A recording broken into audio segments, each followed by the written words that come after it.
Salut les amis, j'espère que vous allez bien. Alors je voulais faire cette petite vidéo donc pour vous expliquer un petit peu la suite de ce qui va se passer pour cette année 2020. Et voilà, beaucoup d'entre vous m'ont demandé si j'allais continuer la compétition, mes projets, etc. Donc je vais vous répondre dans cette vidéo un peu plus en détail.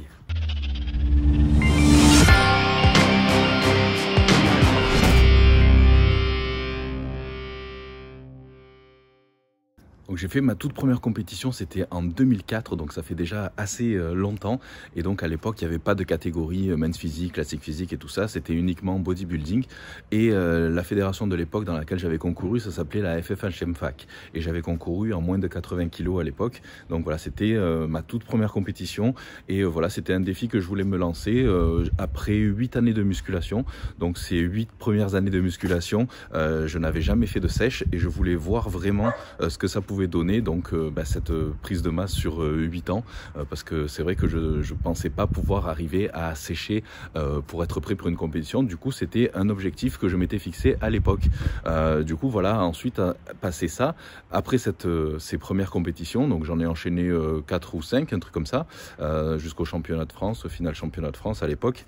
Voilà, je me suis consacré à mes études, donc jusqu'au master STAPS et tout ça, et donc c'est vrai que du coup j'avais pas forcément le temps de faire de nouvelles compétitions. Du coup j'ai repris la compétition avec notamment Musclemania, donc quand je suis parti aux États-Unis finalement il y a 8 ans. Et là j'ai énormément enchaîné, donc non seulement pour avoir ma carte pro Musclemania et ensuite pour avoir ma carte pro UFBB où j'ai énormément enchaîné les compétitions aussi. Donc voilà, pendant de nombreuses années. Du coup en tout et pour tout, maintenant avec la dernière compétition que j'ai fait, comme vous le savez, le San Marino Pro, en classique physique en Italie, ça fait 26 compétitions en tout.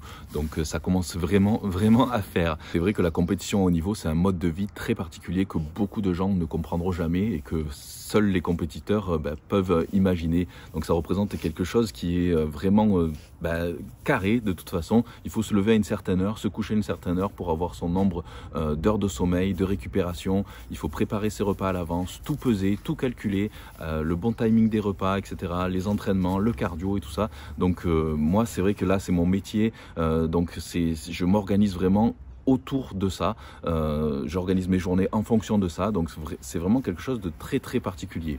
Et c'est vrai qu'on se coupe du coup un petit peu de sa vie sociale, puisque forcément on peut plus sortir parce que sinon on n'a pas notre récupération, on peut plus aller au restaurant non plus parce que finalement on va pas aller amener ce tupper ou quoi, ou on va le faire une ou deux fois chez des amis aussi, et puis après on va plus le faire parce qu'on va être trop aigri de manger ses épinards et son blanc de poulet pendant que les autres mangent des parts de gâteau, des glaces et tout ça. Et donc au final c'est vrai qu'on se coupe plus ou moins de notre vie sociale, donc c'est quand même assez particulier. Et on passe aussi à côté de plein de choses, mais voilà, c'est un choix de vie à un moment donné pour arriver à certains objectifs. Donc c'est quelque chose qu'il faut comprendre et respecter pour les gens qui le font, mais voilà, c'est pas quelque chose que je ferai toute ma vie. Je l'ai déjà fait une grosse période, donc voilà, 26 compétitions c'est déjà beaucoup. J'ai commencé en 2004, même s'il y a eu une période entre 2004 et jusqu'à il y a 8 ans où j'ai arrêté la compétition. Voilà, ça fait quand même de nombreuses années quand même de compétition et donc de préparation. Et donc certainement des choses aussi pour lesquelles je suis passé à côté. Et depuis ces 8 dernières années, c'est vrai que ma femme Marjorie m'a énormément soutenu, et je pense que sans elle, j'aurais pas pu tenir aussi longtemps. Donc c'est vrai qu'on a besoin vraiment d'un soutien quand on fait ce genre de compétition, et surtout qu'on enchaîne pour un but bien précis. Donc moi, mon but bien précis, c'était d'avoir ma carte pro IFBB aux États-Unis et puis de concourir avec les meilleurs athlètes au monde. Et du coup, j'ai pu y arriver grâce à elle notamment. Elle m'a accompagné sur toutes les compétitions. Elle a aussi filmé, donc vlogué aussi pour la chaîne YouTube, les photos, les vidéos, etc. Et voilà, énormément de soutien. Et c'est vrai que c'est quand même très difficile aussi pour elle parce que les dernières semaines, voire les derniers mois avant une compétition, quand on est en déficit calorique, qu'on est à la limite de surentraînement et tout ça, on est beaucoup plus susceptible, on est un peu plus énervé aussi, on peut pas forcément sortir évidemment, donc plus de vie sociale réellement, plus de resto, même les balades, donc ça peut vite fatiguer plus qu'en temps normal, on va dire. Du coup, voilà, je pense que 8 ans, c'est déjà énorme aussi pour elle de m'avoir soutenu tout ce temps-là, sans parler du fait qu'elle m'ait aussi énormément soutenu pendant la période où j'étais à l'hôpital et tout ça, mais ça, j'en reparlerai un peu plus tard dans la vidéo. Et donc voilà, c'est quelque chose que j'ai pas envie aussi forcément de lui faire subir, entre guillemets, plus longtemps que ça. Et je trouve que, voilà, à 38 ans, à l'approche de la quarantaine, j'ai envie vraiment de passer à autre chose et de profiter un peu plus avec elle aussi des bons moments de la vie et de plein de choses.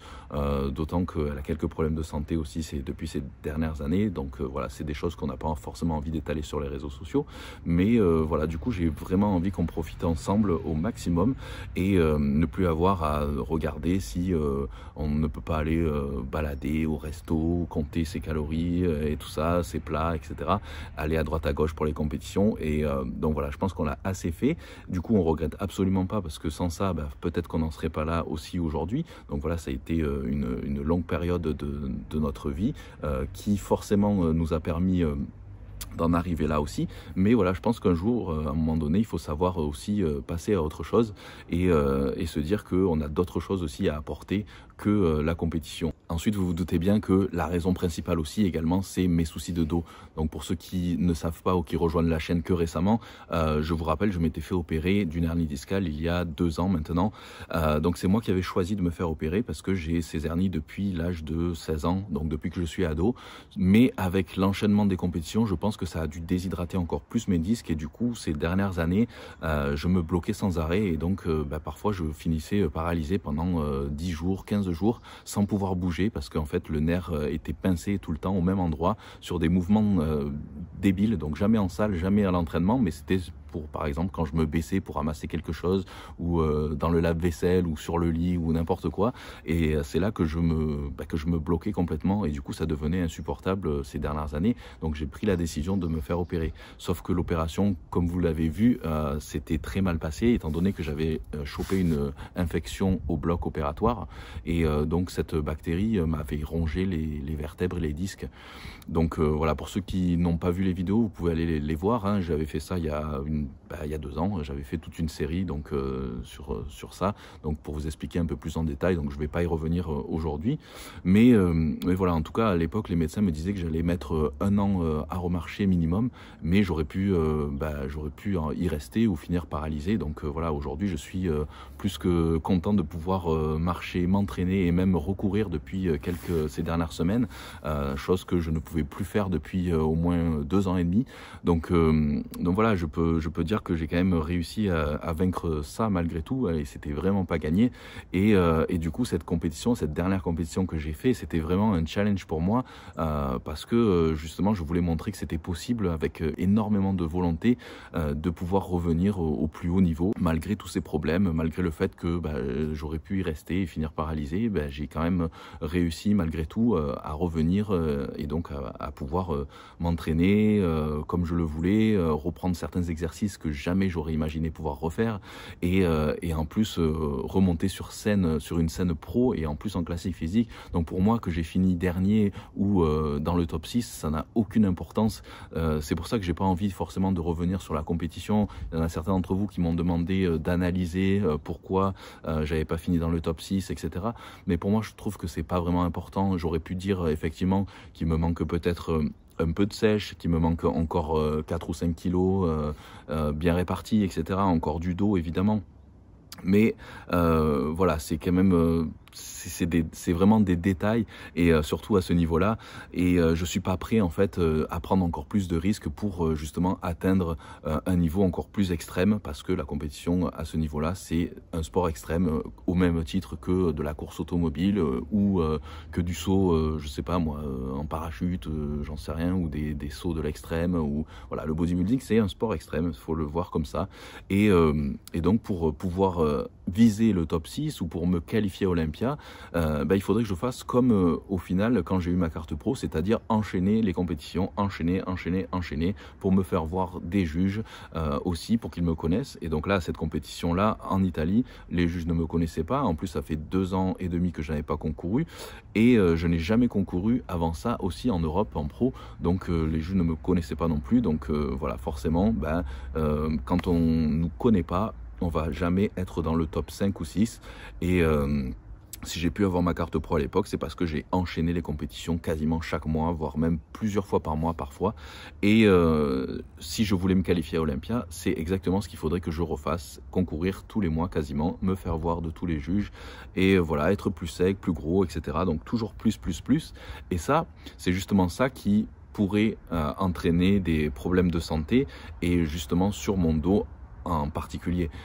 Donc étant donné que les disques sont composés quasiment de 80% d'eau et que moi j'ai quasiment plus de disques, donc de par cette bactérie qui m'a bouffé mes disques, hein, donc je vous remettrai une petite photo de mes IRM, vous allez voir que c'est pas des blagues et que je plaisante pas. Donc voilà, j'ai quasiment les deux vertèbres qui sont presque limite en train de se souder, et donc c'est pour ça aussi que j'ai pas poussé la sèche plus que ça lors de ma dernière compétition, justement pour éviter de déshydrater encore plus le peu de disques qui me reste et donc de finir peut-être paralysé ou plus. Donc je préfère pas prendre plus de risques que ça, et idem, je préfère pas non plus prendre plus de muscles. Donc si je rajoute encore 5 kilos, ça voudrait dire plus de 10 kilos hors saison en prise de masse, et donc pour mon dos ça serait aussi catastrophique.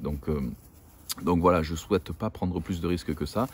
J'ai pas envie non plus de finir comme Ronnie Coleman, hein, que je respecte énormément. D'ailleurs, je l'ai rencontré plusieurs fois et c'est vrai que ça m'a fait énormément de peine quand je le voyais sur son fauteuil roulant. Donc c'est vrai qu'il a été peut-être 8 fois Mister Olympia, mais pour finir comme ça, non merci. Donc voilà, pour lui, il dit qu'il ne regrette rien et que son seul regret c'était de pas avoir squatté plus lourd avec plus de reps, mais je doute qu'ils le disent vraiment de façon raisonnée et réfléchie.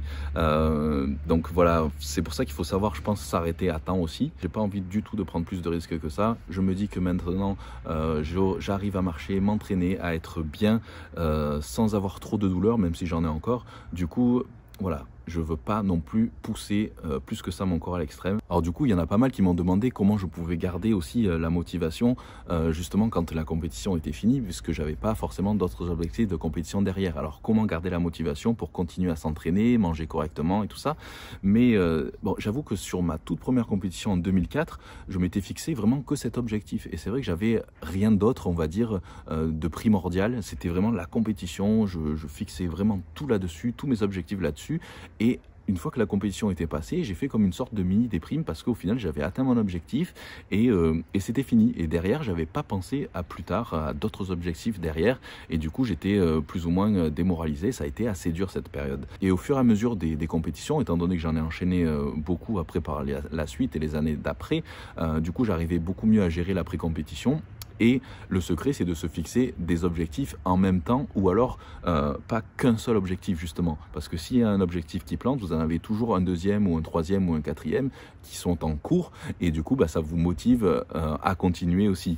Donc forcément, si on a un seul objectif, c'est un peu plus difficile, parce que quand il est fini, on peut déprimer et on n'a plus la motivation du coup pour s'entraîner ou pour continuer à faire ce qu'on aime. Il se trouve que la compétition, c'est pas une fin en soi, et que maintenant tout ceci, en fait, ça m'a permis de pouvoir vivre de ma passion complètement. Donc en 2020, l'objectif, c'est de continuer à vous partager tout plein de vidéos, donc sur aussi encore sur Miami évidemment, avec plein d'autres trucs que je vous ai pas encore montré certainement. Donc d'ailleurs, dites-moi en commentaire ce que vous voudriez voir des États-Unis aussi, je me ferai un plaisir de le faire en vidéo. Donc là, j'aurai plus le temps forcément de pouvoir partager plein de choses avec vous, que ce soit des techniques d'entraînement encore, de nutrition, de musculation, mais aussi du lifestyle, des vlogs et tout ça, et des paysages, des voyages et tout. Et donc je serai moins fatigué pour pouvoir vous faire tout ça, parce que c'est vrai qu'en période de sèche, je suis tellement éclaté que j'ai plus de mal à me concentrer sur le montage des vidéos, sur la recherche de nouveaux sujets et tout ça. Donc là, j'aurai un peu plus de motivation pour tout ça. Et du coup, en parlant d'avoir aussi plusieurs objectifs en même temps, l'objectif de revenir à mon plus haut niveau et de refaire une compétition donc en classique physique et en pro, c'était pas mon seul objectif. Et donc mon gros objectif sur lequel on travaillait depuis plus d'un an, donc c'était d'avoir cette maison. Et donc voilà, ça a été réalisé comme vous avez certainement pu le voir l'été dernier. Donc voilà, c'était notre objectif principal, et au final la compétition c'était plus secondaire. Du coup, maintenant, mon objectif, c'est de faire quelques petits travaux et améliorations. Donc l'objectif, ça sera de créer mon propre home gym ici. Donc je vais vous montrer tout ça. Je sais pas ce que vous en pensez. Pour l'instant, il n'y a pas grand-chose ici, ou les deux. Donc je sais pas encore. D'ailleurs, j'ai commencé à ramener mes haltères réglables que j'avais quand j'étais plus jeune. Ils sont toujours là, avec quelques poids. J'ai aussi même une barre Z ici. Et voilà, j'aimerais transformer cette petite salle avec un banc. Alors du coup, j'ai déjà fait mes recherches et j'ai trouvé des bancs super complets, donc qui rentreraient, je pense, ici. Mais j'ai peur que ce soit pas quand même assez suffisant, parce que c'est vrai que j'aimerais un grand truc. Et là, il se trouve que j'ai un studio indépendant. Mais moi, ce que j'aimerais faire, bon, je crois que Marjo n'est pas trop d'accord, mais bon, on va essayer de négocier. Ça serait de faire ma salle tout là, en fait, tout le long, donc avec des grandes baies vitrées, et que ça fasse donc toute la largeur ici, et du coup avec la vue sur la piscine. Donc ça serait énorme, mais je crois que Marjo n'est pas trop d'accord pour l'instant. Bon, on va essayer de voir. En attendant, le studio, il est tout vide, et il va falloir repeindre tout ça, l'aménager un petit peu mieux. Donc il y a déjà quand même pas mal de trucs sympas, avec la salle de bain là-bas. Hop. Ça pourra être éventuellement le studio pour les coachings particuliers, privés, donc que je ferai certainement par la suite. On verra ça si je mets ça en place dans le futur. Voilà les amis, j'espère pouvoir mettre tout ça en place dès cet été, voire même avant. Et du coup, je partagerai tout ça avec vous, la construction du home gym, les machines que je vais choisir et tout ça. Donc voilà, ça va faire de nouvelles vidéos aussi et une nouvelle aventure. J'espère que vous suivrez ça aussi avec attention et que ça vous plaira. Donc voilà les amis, pourquoi j'ai décidé d'arrêter la compétition, pour toutes ces raisons que je vous ai énumérées. Et donc il y a d'autres choses dans la vie que les compétitions. Je pense qu'il faut que ça reste une certaine période de notre vie, mais qu'après il faut savoir s'arrêter à temps aussi. Donc voilà, j'ai la chance de pouvoir, comme je vous l'ai dit, marcher, m'entraîner, même courir, et donc d'être en bonne santé. Et donc voilà, je me dis que c'est le moment maintenant, à l'approche de la quarantaine, d'arrêter la compétition et d'avoir de nouveaux projets, donc comme celui-ci. Et donc je suis super content de pouvoir partager tout ça avec vous. Donc voilà les amis, j'espère que vous comprendrez mieux pourquoi j'ai décidé d'arrêter la compétition. J'espère que ça va pas trop vous décevoir. En tout cas, il y aura plein de nouvelles choses qui vont arriver sur la chaîne, plein de partages donc de mes nouveaux projets et tout ça. J'espère que ça vous plaira et que vous allez suivre ça avec attention. Alors n'oubliez pas de vous abonner à la chaîne surtout, et d'activer la petite cloche pour pas louper les prochaines vidéos qui vont arriver. Laissez-moi tous vos commentaires en bas aussi, ajoutez-moi sur Instagram, et puis je vous dis à très bientôt pour de nouvelles aventures. À bientôt les amis.